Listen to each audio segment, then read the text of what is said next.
還身還過此生，不知何罪至此。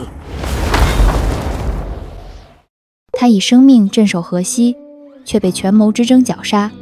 這位在荒漠築起血肉城牆的英雄，名字竟被人刻意從歷史中抹去。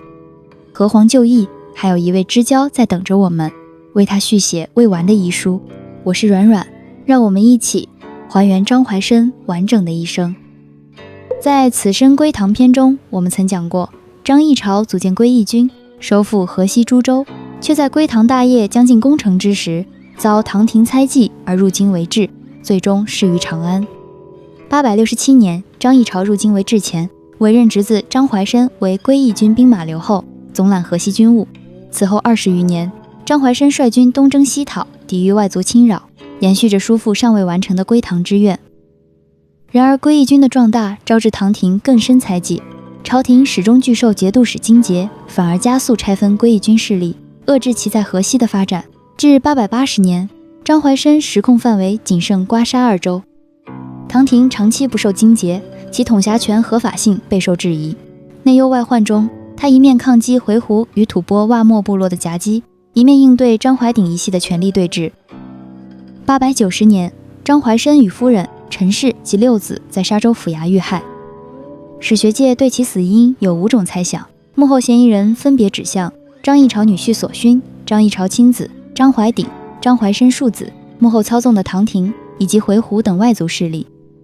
燕雲16聲节度使之死一章，正是圍繞這一歷史謎題展開，到底是誰要殺了張懷生？846年，張懷生15歲。某日午後，阿姐張懷月因被李家小子嘲笑女子讀書無用，正拖着陌刀要去砍人。她要讓那人知道，她張懷月既能讀書識字，也舉得起刀。懷生沒多問一句，抄過刀往肩上一扛，乾脆利落，仿佛阿紫去殺人。他遞刀都嫌慢，索性也丟下書，緊隨其後。3人殺氣騰腾地往外衝，捧着塊大石頭歸來的張球也顧不上學科碑了，忙不迭跟了出去。就這樣，懷生扛刀在前，領着幾人直奔李家。4人雞飛狗跳地揍了李家小子一頓。夜半時分，4個小小的身影溜上城牆，他們並排而坐，說起白日的事，幾人笑個不停。懷生枕着胳膊望天，任由血落在臉上，身邊的打鬧聲入耳，卻叫他安心。懷生的掌心生有佛手持蓮狀的胎記，人稱佛手郎。佛手郎最愛策馬登高，興致來時，他便隨手披上大氅，揣上一壇滿江紅，騎上白馬夜不脫就往雪山頂上跑。五味山的風是冷的，雪是甜的，梅花是澀的，懷生都嘗過。若是到了山頂未見有人，他便會自斟一杯，或慰藉已離去的朋友，或敬尚未來此的知交。又弟懷鼎撲來，抱住懷生的腿，撒嬌着不許他走，他便大笑着將弟弟拎上馬背同去。張懷鼎總愛黏着懷生，整日念叨着要像哥哥一樣做個大將軍。懷生也疼他，不僅盯着他的功課，還親手做了把小木劍給他，就連去剿匪都不忘要給弟弟帶個木輪小車回來。851年，張議坦入京為質後，張議潮便給在狂瀾習武的張懷生去了一封信，信中許諾必與他一馬平川的前程。張懷生卻只當這是父輩兄弟間必出走一人的補償，若這前程需以父親來交換，他斷不肯受。接信次日，他離開狂瀾，投身歸義軍帳下。認死理的他未聽從張議潮安排，偏從底層兵卒做起。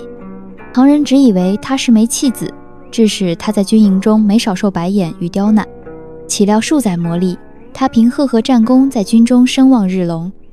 竟有人向張議潮進讒，稱其暗中結黨營私，若繼續放任，則會危及張議潮子嗣。張議潮一直把張懷生當親兒子看待。張懷生的刀法是他親自教的。張議潮說，刀法有3個境界：庸人用刀，藝人聽刀，智人無刀。刀不出鞘，便是世上最強的一刀。年少的懷生不解，認為當那柄刀出鞘之時，所有人都翹首以盼，他一定是最輝煌的一刀。張議潮一愣，看着眼前呆頭呆腦的傻小子，有些感慨地說，是，那會是最輝煌的一刀。不低頭好啊，這世上本就沒有低頭的刀。張懷生想着，或許叔父也曾和他一樣，天不怕地不怕，少年意氣，關山縱馬。他還有很多想要問叔父的事，可卻沒有機會了。他還在這裡，他的叔父卻早已歸唐。一如當年父親為涼州，為歸義軍，為河西百姓入長安為止，而這一次東去的是叔父。867年，張議潮即將歸唐，臨行前，他安排好了歸義軍的繼承人張懷申。不明真相的世人卻私議張懷申狼子野心，覬覦節度使之位，竟以兵劍相逼。在白雀金閣裡，張議潮將歸唐的真相與齷齪都告訴了他。長安的質子不應是歸義軍領袖的軟肋，張議潮希望懷申能捨棄他，一如他捨棄了兄長，這是歸唐必須的犧牲。如果權力的更迭都需要鮮血，張議潮願用自己的血肉來為張懷申造勢。張議潮本以為會迎來刀鋒架頸的對峙，張懷申卻將那刀遞給了他。這是當年張議談離別時贈與張議潮的刀，而後他又轉贈與張懷申。如今這把刀又回到了自己手中，刀鋒照映着三人宿命的輪迴。張懷申說他會帶着歸義軍等張議潮回家。那一刻，張議潮知道，不論此時未來，不管千里萬里，他們永遠會站在彼此身旁。張議潮將河西與破白托付給了懷申，便在唐廷3道吉兆下，帶着張懷鼎踏上了東行之路。大雪紛飛中，鮮衣怒馬的少年從英雄的餘暉中接過了涼州的刀，從此縱馬橫刀，一躍關山。860年，張議談逝於長安的消息傳來。收到父親遺物那天，張懷申便將那把刀置入雪地。刀環觸地的輕響裡，他等着長安的歸人。刀環，刀環，亦是人環。遠在長安的張議潮收到河西戰報後，連夜寫下家書。他叮囑張懷申，遇事可多與所敬商量。他雖話少，卻是個有主意的。他擔心懷申不好好穿衣吃飯，擔心他總是衝鋒在最前面。勇武固然好，可若主帥有失，這10萬河西兒郎該托付與誰？張懷申忙啊，太忙了。為抵禦外族侵擾，他常年率軍東征西討，數次在亂軍中死裡逃生，甚至於屍堆中翻找傷兵，將幸存者逐一背出險境。不僅為傷兵安排營生，更嚴請醫師免費診治。為恢復民生，他廣傳種植之法，赤腳下田幫農人插秧。坊間笑談張懷申的膚色就是下田太久，被日頭曬黑的。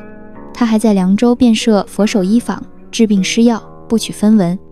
結果就是府裡的銀子越來越少，賬目卻越來越多。漫長的歲月裡，張懷申的刀法越發精湛，精湛到令人害怕。敵人懼他的威，朋黨怕他的勢，這些畏懼匯聚到一起，變成了暗處的泥。河西自節度分立之後，局勢急轉直下，如今可謂四面虎狼環伺，烏戶、鄱陳、沙州、唐廷乃至歸義軍內各有所思。張懷申忽又想起叔父說過的治人之任，恨不得出刀砍卻泥淖，但是他不能。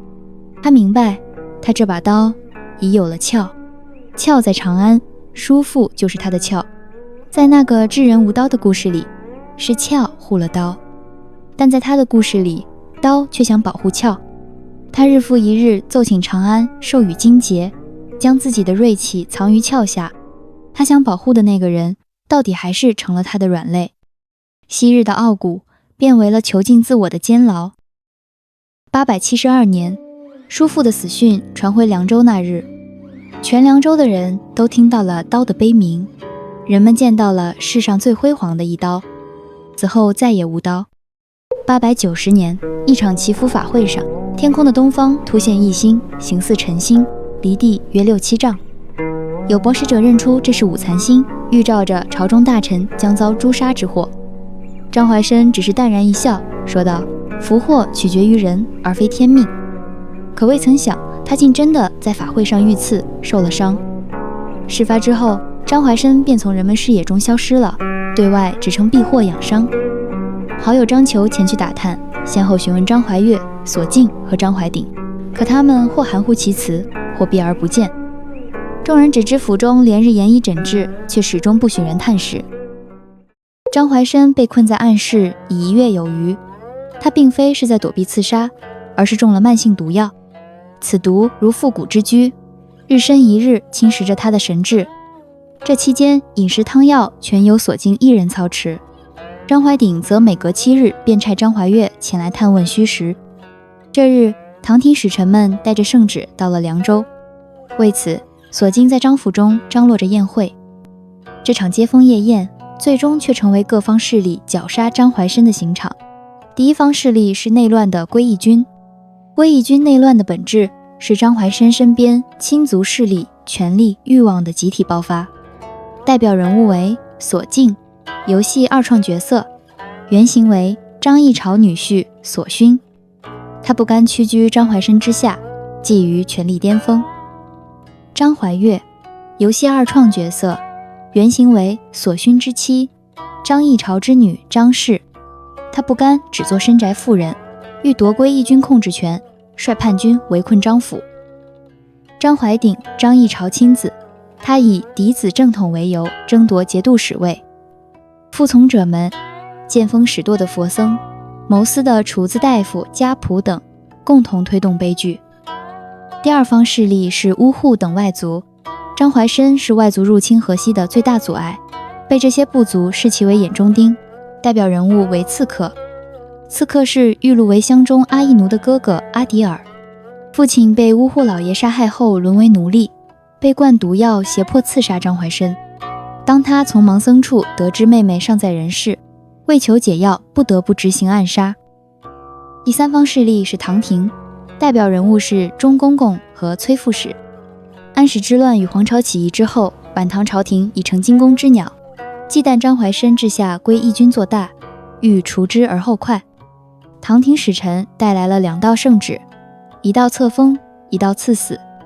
崔副使與張懷岳密謀，讓鍾太監來宣讀賜死張懷生的聖旨，再由張懷岳以清君側名義殺了假傳聖旨的太監，為張懷生報仇，為歸義軍鳴不平，師出有名，博軍心，得民心。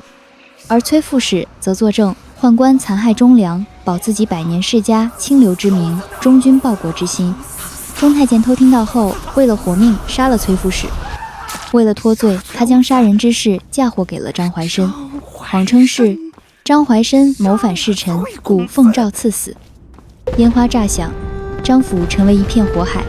張懷生自知命不久矣，在暗室寫下了遺書：臣可久矣，命數所見，天難救。唯有3問不明，1問於親，待年少之時，實行歸國，決已無益。早知今日，您亦束手。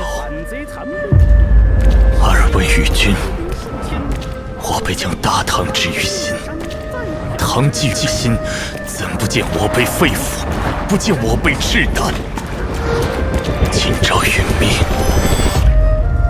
懷生為恨戰未平，恨天師殺我，人和斷我，刀割向我。殺我輩者，為何竟是自墮腹而出？3問於己，此生今日，烏戶弑我，庶子斷我，大唐棄我，懷生還顧此生，不知何罪至此。為解藥的刺客，為奪權的親族，為求生的宦官，一同衝向了張懷生所在的暗室。心懷鬼胎的人們化作了不可名狀的怪物，破門而入。他拼力砸出藥碗，藥汁潑濺，正中怪物的臉。怪物众口斥責張懷生為何不死，威脅要毀了他生前身後之名。他們以為能讓張懷生低頭，但有人就是比金鐵更硬，比磐石更堅。他的頭被一次次按下，入木3分，鮮血浸染了桌案。他一次次掙扎站起，又無數次被重重按下。入骨之毒與敵人一起，非要讓他低頭，但他又把頭高高的抬了起來。890年，張懷申連同六子在一夜之間被殘忍殺害並分屍，隨後被一輛木輪板車拉着扔出了城外。簡陋的葬禮上僅有一張裹屍的草席。張懷鼎執掌歸義軍後，將為張懷申鳴冤的士兵們盡數誅殺，像牲口一樣割喉放血，吊在市樓高處。有些人啊，做了壞事又後悔又怕人說，乾脆把罪證毀掉。他命人焚毀了有關張懷申事跡的書冊文卷，抹除了張懷申的名字，不許人再提起。沒有死人，自然沒了兇手。葉不脫再過很多人，懷岳、懷鼎、索敬、張求，還有在雪夜裡呼救的老翁，與萍水相逢的知交。張懷申死了，他最愛的戰馬也老了，他17歲了，但17歲的他卻是老當益壯，強健聰慧，甚至還能一眼識破細作。軍中的人卻說非殺他不可，理由竟是良駒若不服老，養護成本太高，只能殺之。若葉不脫不死，軍中其他戰馬將永無成名之日。就好比天才劍客常年穩居劍術排行榜首，白髮如霜，卻劍鋒依舊凌厲。但他久居神壇，絕學自珍，若此人不死，後輩劍客何日才能見到光明？荒謬，真是荒謬至極。良駒遲暮，也如英雄末路。最終葉不脫連同其六子被開膛破肚，剝皮剔骨，馬肉被分給士兵煮食。所以戰馬和劍客無法成名，真的是因為被英雄佔據了神壇嗎？難道不是因為他們自身蠢笨無能嗎？不過是庸人以無能為任，屠戮不肯低頭的皎潔明月罷了。張懷申被滅門後，張懷鼎自立為留後，唐廷默許其代理节度使。891年，在位不足2年的張懷鼎病逝，臨終托孤於索勳。然而索勳隨即篡權，並獲得唐廷正式任命為节度使。893年，張議潮14女以靖難名義絞殺索勳，改立張懷鼎之子張承鳳為节度使。906年，張承鳳稱帝，建立西漢金山國，徹底脫離唐廷。914年，曹義金廢張承鳳，以聯姻整合豪族，接管瓜沙2州政權，廢除西漢金山國。歸義軍轉入曹氏時代，演變為割據政權，再無爭雄合攏之力。黃沙下的血案，埋葬的不只是一個家族，更是一個時代對歸義2字的信仰。懷申無罪，無罪之人不當束手。小張將軍，走好。我是阮阮，專注深度梳理燕雲劇情故事。